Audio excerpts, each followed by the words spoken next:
Hello and welcome to my channel. This video is all about a quilt that I started making a few weeks ago. I started making a quilt using my vintage linens in combination with some Liberty fabric, and I pieced it together on my 95-year-old hand crank Singer sewing machine, this lovely antique machine that I've had for a while now. I'm calling this quilt my Bridgerton quilt because it has a panel in the middle with Georgian figures on it and some flowers and bees, and that just makes me think of Bridgerton.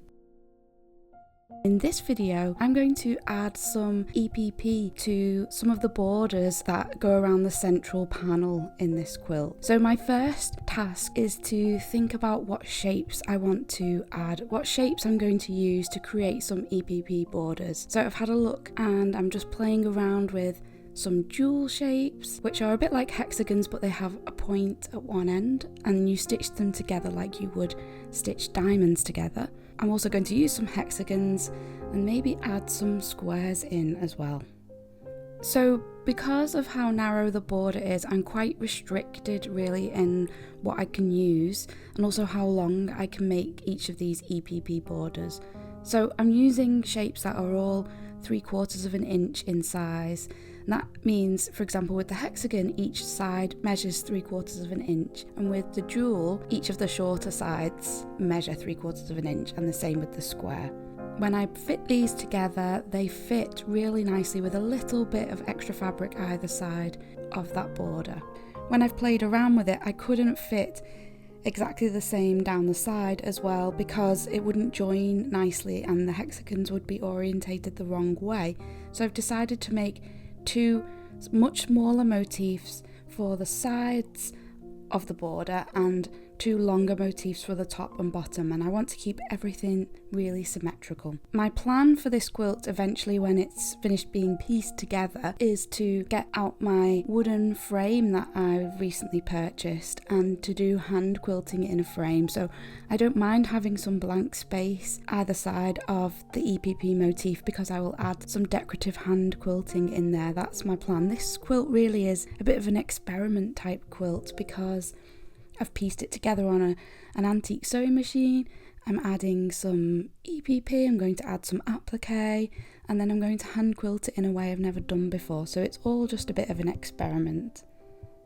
So now it's time to choose fabric, and I'm looking through my Liberty fabrics to pick something that really coordinates with the rest of the quilt.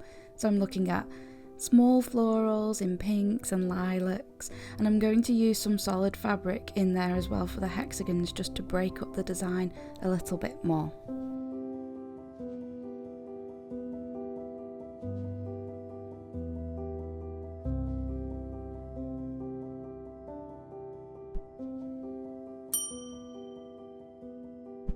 One thing you might notice is I'm not using paper for the English paper piecing element of this quilt. I'm using hexiform. I think that's what really makes this an easy way to add a border on, because if we were using paper we would have to remove it before doing the appliqué and make sure all of the seam allowances are turned under neatly. With the hexiform you don't need to do that at all. It stays in place, keeps the seam allowances turned under perfectly, and just creates a much neater job in my opinion.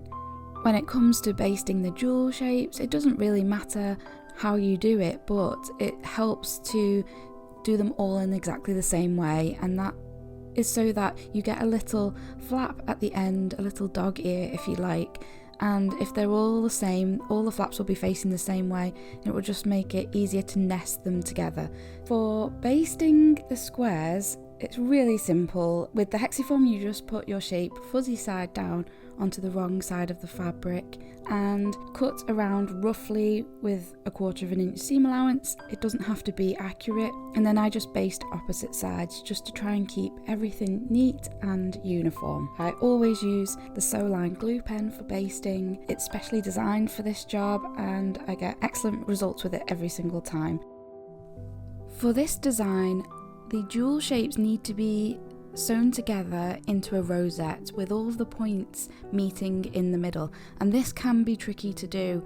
So first of all, I always use a milliner's needle and a really fine, strong polyester thread to sew my pieces together. So I'm using Wonderfil Deco Bob, but I often like to use Wonderfil Invisifil as well. Both of those are really great for this job. And I just start by sewing 3 of the jewels together by lining up the tip, making sure that they're very accurately placed together so nothing's going to be sticking out. We really want them to meet perfectly at that central point.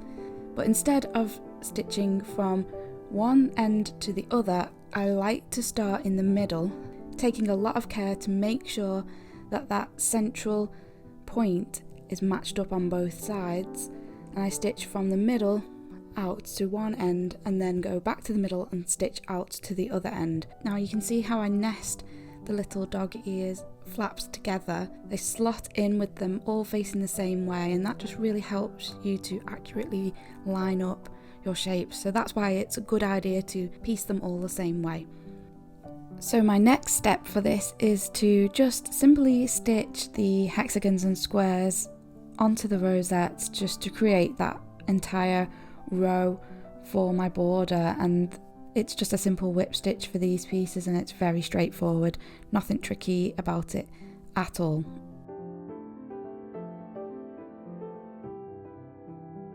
So now that first motif is complete, I've just laid it out on the quilt to see if I'm happy with the colours, and I am. I'm really happy with how it looks.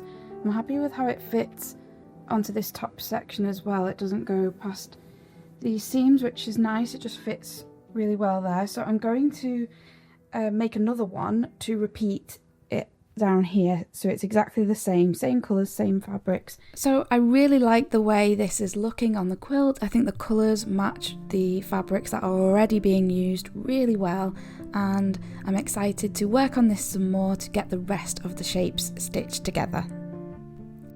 So it's a new day. I spent last night stitching all of the shapes together, and now they're ready for a really good press to help them lie really nice and flat, ready to be appliqued in place. I positioned the motifs onto the borders where I wanted them to be and used a ruler to help me make sure they were evenly spaced at the top and bottom, so that everything would be really symmetrical and I could get all of them in exactly the same place. I like using the Sewline Air Erasable pen, and it's perfect for this because the marks last for about an hour or so. If I was going to use a heat erasable pen, I might accidentally erase the marks when I still need them if I need to give everything a little extra press. So I do really recommend that pen. Once I've positioned everything where I want it to be, I'm using these magic pins, which are really great because they are quite flexible and quite long, and because the hexiform adds an extra layer, I find that fine flexible pins are the way to go when you're pinning it in place, and to add plenty to it as well to make sure nothing is going to shift anywhere. Now there are a couple of tools that are absolute must-haves for me when I am doing appliqué. First of all, I love the tulip appliqué needles. I use the size 10 big eye. The size 10 is quite fine, but having the big eye makes them so much easier to thread, so I really love those needles. And my other absolute must-have is a thimble, and the thimble that I use almost every single day now is my silver thimble, which I get a lot of questions about, and I bought this thimble at Festival of Quilts 2 years ago from Thimbles for You. They are handmade thimbles. Mine has hummingbirds on it, and it's just a beautiful piece of jewellery, but really recommend Thimbles for You.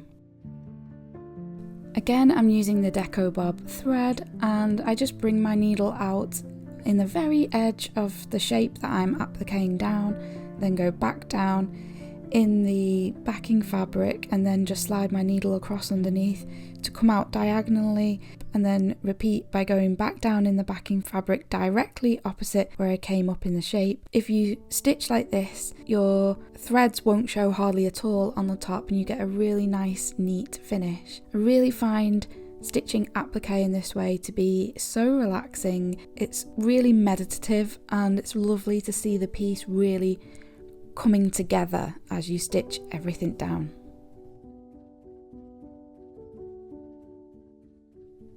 And this is what it looks like now that everything is stitched in place. I really like how the EPP has created an extra frame around the central panel. It really stands out nicely, but also blends in with the other fabrics, if you know what I mean. And it was a really simple and easy way of adding some EPP, especially because I've used hexiform with it.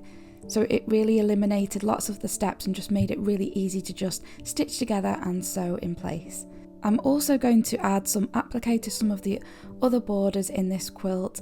So if you'd like to see that, please make sure you are subscribed, because I will share that process with you in a future video. Thank you so much for watching, and I'll see you again really soon. Take care, bye bye.